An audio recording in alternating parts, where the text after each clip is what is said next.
नमस्कार दोस्तों, फिर से आज आपको अपने YouTube चैनल में स्वागत करता हूँ। जिस तरह से आपने देखा है कि साल भर से बच्चों को TRE-4 के लिए लसकाया गया, घसकाया गया, बात बात पर बोला गया कि जब भी मंत्री जी से पूछा जाता था कि कब निकलेगा तो बोलते कि 7 दिन में आ जाएगा, 8 दिन में आ जाएगा, 10 दिन में आ जाएगा।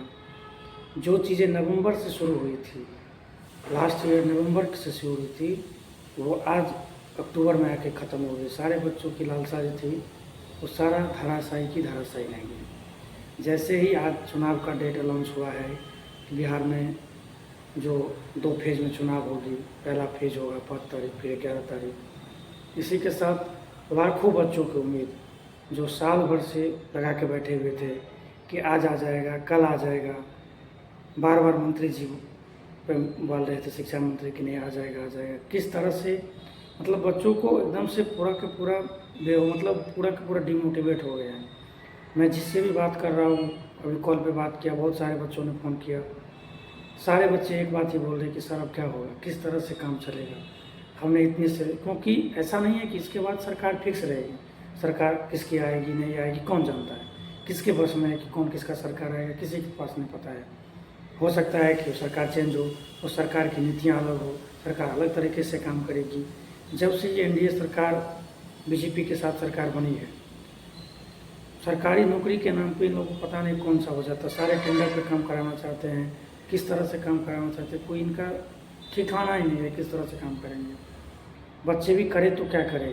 इतनी बार हम लोगों ने धरना प्रदर्शन दिया, दिलीप भैया के नेतृत्व में हम लोग ने 3 बार 4 बार धरना प्रदर्शन किया, मार खाए, लेकिन फिर भी कोई सुनवाई नहीं हो रहा है। किसको कहे तो कहे किसको, ये पीड़ा कहें तो कहें किसको। अजीब सी हो गई है, किसको समझाया जाके, किसको ना घर वाले समझने वाले, घर को वाले को क्या बताएंगे कि नहीं दिया। अब बोलते हैं कि ठगने, खुद नीतीश कुमार जो मुख्यमंत्री है इस स्टेट के, इस राज्य के, जिसके लिए उन्होंने, हम लोगों ने डोमिसाइल नीति के लिए उतना संघर्ष किया। डोमिसाइल नीति लगा, डोमिसाइल नीति किसके लिए लगा, जब जॉब ही नहीं आएगी तो डोमिसाइल नीति का क्या मतलब है। हम लोग जब तक डोमिसाइल के लिए बात नहीं करेंगे क्या करेंगे। डोमिसाइल हो भी गया तो किसको जॉब मिलेगा, जब वैकेंसी आएगी तभी ना डोमिसाइल का मतलब है।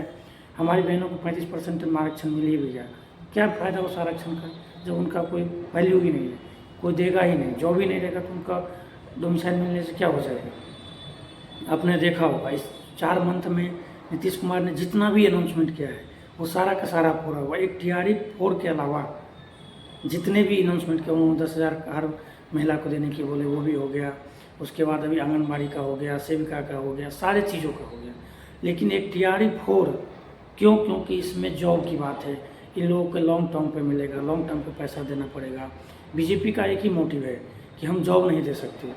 आप देखेंगे हिस्ट्री उनका कि जितनी साल वो जॉब में मतलब उस गवर्नमेंट में रहती है, एक बार भी वो जॉब नहीं देती है। अब हम लोगों का मौका आ गया। जैसे क्या कहते हैं, दीपक भैया ने बोला है कि, और बहुत सारे लोगों ने बोला है, जैसे दिलीप भैया ने बोला है कि हमको चुनाव लड़ना है, तो जरूर चुनाव लड़ना चाहिए, उनको हम लोग को सपोर्ट करना चाहिए।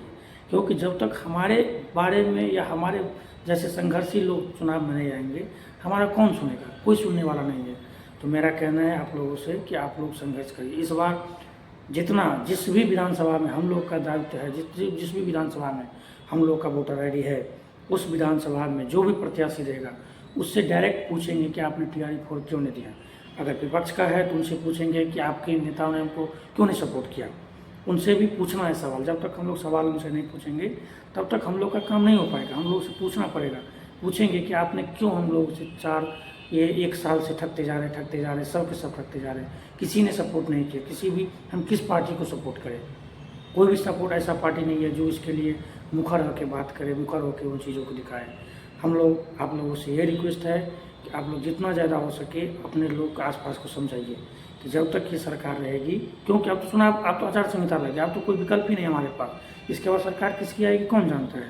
तो हम लोगों को दिखाना है कि हमारे वोट का पावर क्या है, क्योंकि 5 साल में हमको एक ही बार यही मिलता है। तो मेरा यही है कि आप लोग संघर्ष करें, मेरा जो बात है ज़्यादा लोगों तक पहुँचाएँ, ज़्यादा भी सब्सक्राइब करें, लाइक करें, और जितने भी अपने दोस्त हैं उन सबको बीच में भेजें। क्योंकि जब तक हम लोग जागरूक होकर इनका विरोध नहीं करेंगे तब तक ये लोग नेता लोग हमको लोग को इसी तरह ठगते रहेंगे।